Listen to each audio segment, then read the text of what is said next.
Do you remember that moment? Yeah, I do. Who's that little girl?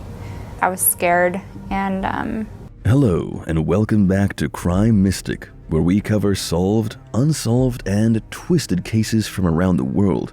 Today, we take a look at the twisted case of Joseph Edward Duncan III.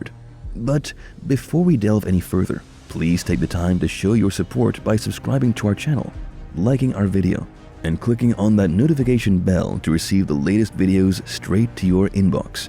Now that that's done, let's get to the chase. Late in February 1958, the Duncan family welcomed a new baby into the world. Joseph Duncan took to crime before he was 16 years old. As he grew older, he only got worse, so much so that all his adult life, he only spent 8 years out of prison. Joseph's case was so twisted, jurors had to go to therapy. But what led Joseph down the path of infamy and violence? What caused a young child to choose a life of crime?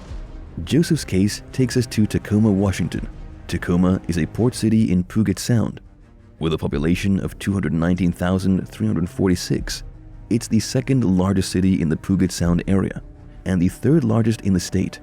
Tacoma's development declined in the mid-20th century, but has since undergone a revitalization, boasting developments like the University of Washington Tacoma, modern light rail, art and history museums, and a restored urban waterfront.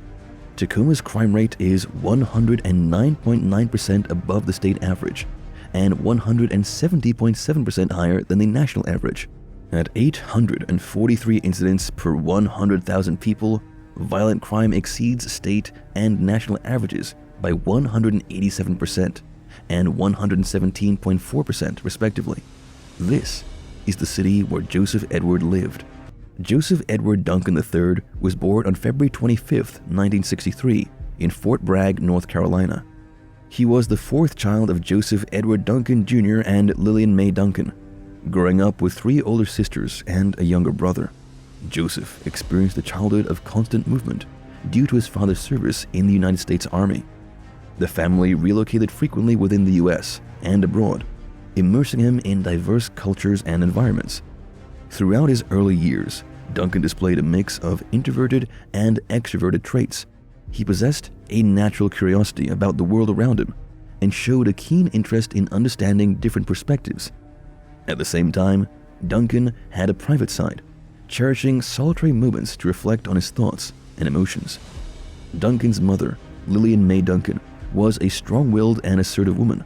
His younger brother refuted these allegations, leading to conflicting narratives about his upbringing. Nonetheless, the dynamics within his family shaped his personality, instilling a sense of independence and self-reliance. As he approached his teenage years, Duncan faced challenging circumstances when his parents divorced in 1983. The sudden departure of his older sisters from the household left him to navigate the complexities of adolescence with his mother.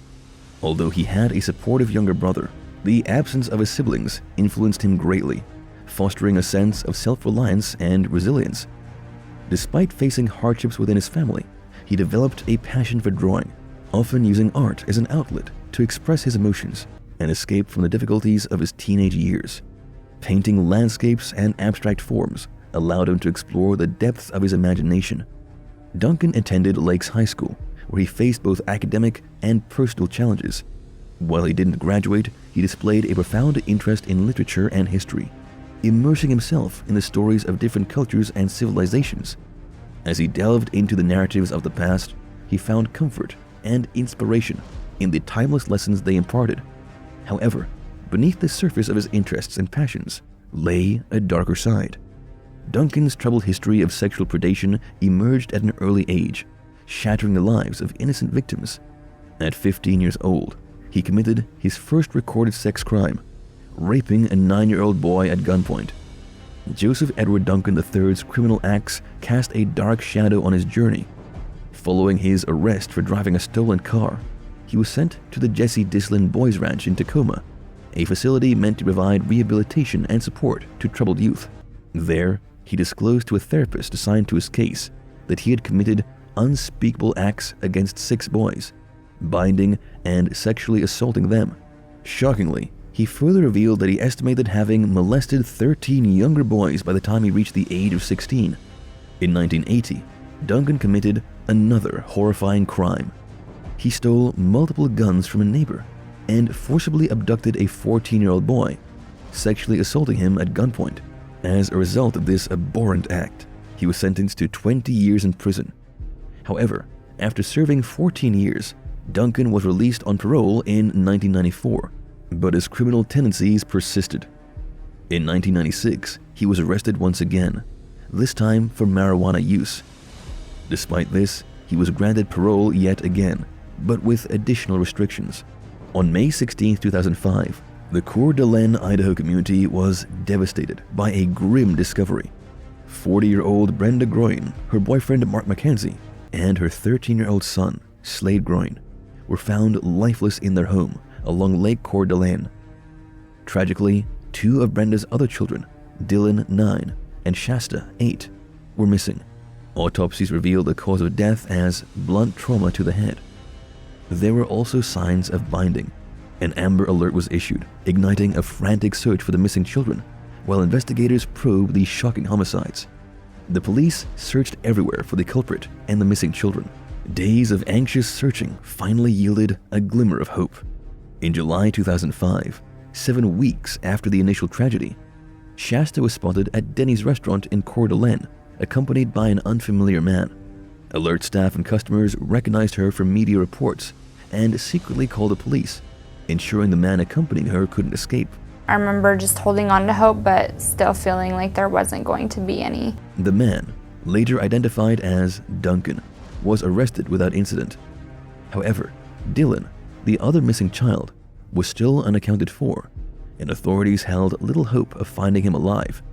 The public was asked to be on the lookout for the stolen red Jeep Cherokee with Missouri plates that Duncan was driving.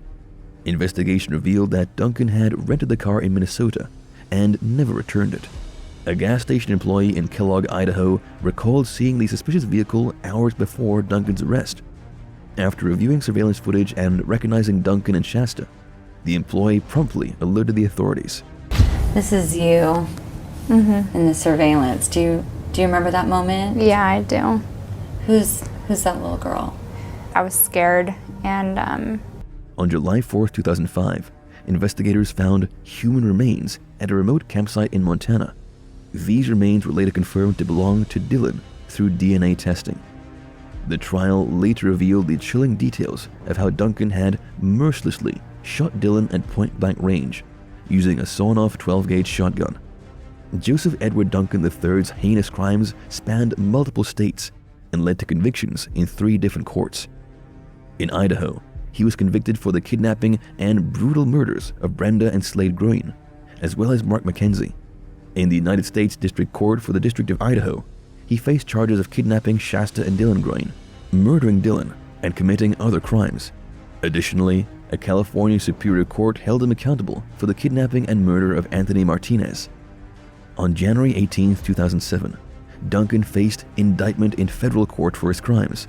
Simultaneously, Riverside County authorities in California charged him with Martinez's murder.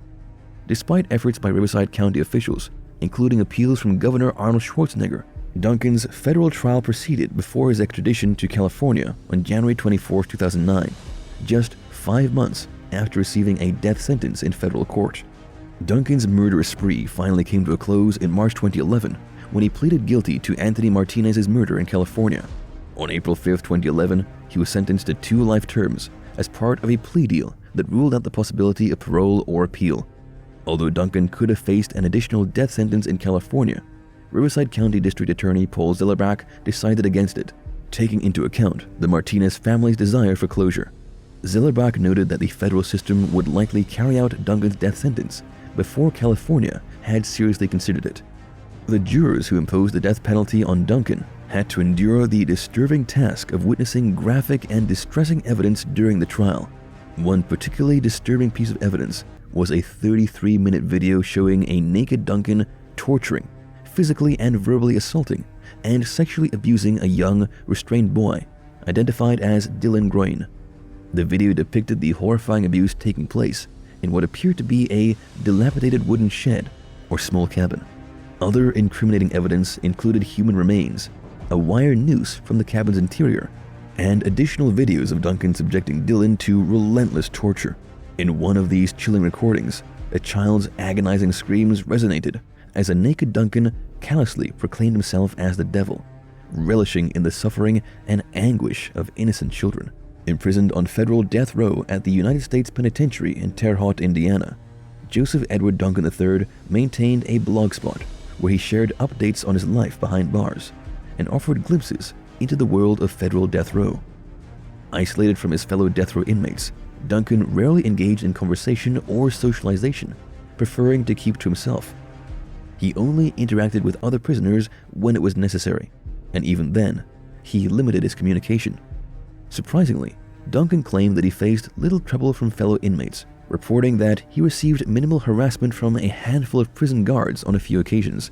Despite the despicable nature of his crimes, he did not experience significant animosity from his incarcerated peers. In July 2019, when the United States federal government announced the resumption of executions after nearly 2 decades, Duncan expressed a sense of relief.